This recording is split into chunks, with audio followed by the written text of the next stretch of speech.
Bonjour, ici René Potting Unboxing. Aujourd'hui, j'ai quelque chose de spécial. C'est la Panasonic G7. Ce produit va être l'upgrade de notre équipement. Nous, on travaillait dans le passé jusqu'à aujourd'hui avec des webcams Logitech C920. Le lien va être plus bas. C'est des webcams de haute qualité 1080p. Très bon produit, d'entrée de gamme. Très facile à travailler, on parle d'environ 89$ la webcam. Ça fait le travail pour un bout. Par contre, là, on veut passer en 4K, alors on upgrade notre équipement avec la Panasonic G7. On va faire le tour ensemble du produit. Par contre, je ne vais pas la faire fonctionner parce que je vais faire un test review final dans 2 semaines après avoir travaillé les fichiers, avoir fonctionné, l'avoir fait fonctionner, apprendre comment ça fonctionne. Après, je pourrais vraiment vous faire un unboxing et un test review du produit final. Aujourd'hui, on regarde ensemble le produit, la conception de la boîte, la conception de l'appareil, et puis je vous donne mon verdict. Il faut savoir que ce produit-là est la meilleure caméra d'entrée de gamme dans le 4K. J'ai fait des recherches, il existe aussi la G85 qui est le même modèle, le même capteur, le même processeur, mais waterproof, qui se détaille à environ 1000$ sans lentille. Il y a aussi la G4 qui se détaille 1300$. Il faut savoir que ce modèle-ci se détaille 600$ sans lentille. C'est très bon. Le lien va être plus bas dans la vidéo pour si vous voulez acheter ce type de produit. Vous allez pouvoir cliquer, c'est direct sur Amazon, vous l'achetez, 2 jours après vous le recevez. Alors, on regarde ensemble. Si on regarde la boîte, ça nous dit que ça vient avec une lentille 1440. Alors, c'est un télézoom. Ça nous dit que ça fait le 4K, ça nous dit qu'il y a les micros intégrés. J'ai une version noire, Lumix G7. Si on regarde ici sur les côtés, ce que ça nous dit qu'on a un capteur 16 mégapixels, Full HD 1200 par 1080p, c'est normal, ça fait du 4K. Ça dit qu'on a un écran OLED, que ça dit ici qu'on a des points de focus, on peut sweeper l'écran, ça fait le 4K, panoramic shot, de le Wi-Fi inclus, il y a un built-in intégré. Nous on a fait venir un flash OLED. Il faut savoir qu'à partir des prochaines vidéos, ça va être notre caméra main. Ce qui veut dire que tous nos films vont avoir l'option du 4K, toutes nos vidéos vont avoir l'option du 4K. Alors, vous allez pouvoir voir la qualité du produit à tous les jours parce qu'on fait des vidéos tous les jours. Alors, si on regarde à l'intérieur de la boîte, on l'ouvre. C'est quand même une grosse boîte. Ce que ça nous dit, c'est que optionnellement, on aurait des batteries, on aurait un adapteur et puis un zoom, un micro. Nous, on en a reçu un. Je vais faire des reviews un peu plus tard. Je vais les faire en 4K. On a reçu un flash OLED, on a reçu des batteries chinoises supplémentaires qu'on va pouvoir tester, voir si les durées de vie c'est sensiblement avec l'original. Et aussi on a reçu un micro shotgun qu'on va pouvoir tester, voir les différences avec et sans. On a un CD d'installation. Ça nous explique qu'est-ce que ça contient la boîte. Ça nous dit qu'on a un zoom ici, qu'on a un lens hood, lens cap. Oh, là en français, c'est beaucoup plus facile en français, évidemment, on n'a pas besoin de traduire là. Ça dit qu'on a les lentilles interchangeables, parasoleil, protège objectif, capuchon. C'est tout indiqué ce qui est inclus. Si vous voulez le lire, vous pouvez le mettre sur pause, vous allez pouvoir lire les fonctionnalités. Mais je vais mettre le détail complet dans le bas du vidéo. Alors, les spécifications techniques de l'appareil vont être là, directement du site de Panasonic. Je vais les copier dans le bas du vidéo. Alors, si on regarde dans la boîte, on a l'appareil ici, on a une strap. Et puis, l'appareil n'a jamais été ouvert. Là, c'est la première fois qu'on l'ouvre. On a la batterie et puis le chargeur. On met ça de côté. Si on regarde ici le chargeur, on peut voir que c'est le modèle DEA79 Battery Charger. On peut voir les spécifications derrière. C'est écrit en chinois.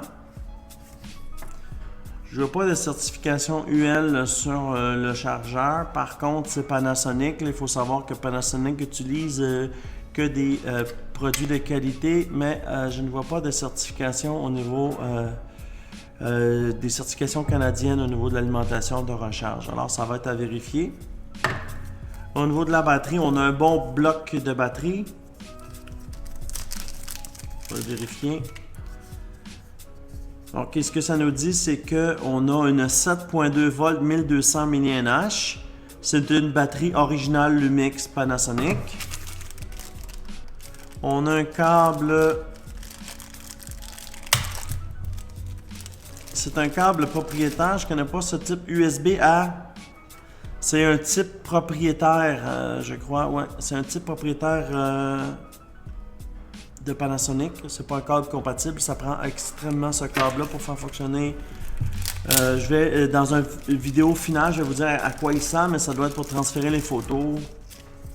Vous avez la bandoulière Lumix Panasonic G. Ça, c'est intéressant là, pour mettre l'appareil au cou. Et puis, on a le fameux appareil ici. Voilà. Si on le voit de face, on a la capuche de protection qui nous permet de mettre les lentilles ici. Ça, c'est le bouton de relâche de la lentille. Si on regarde vue de haut, on a ici le bouton.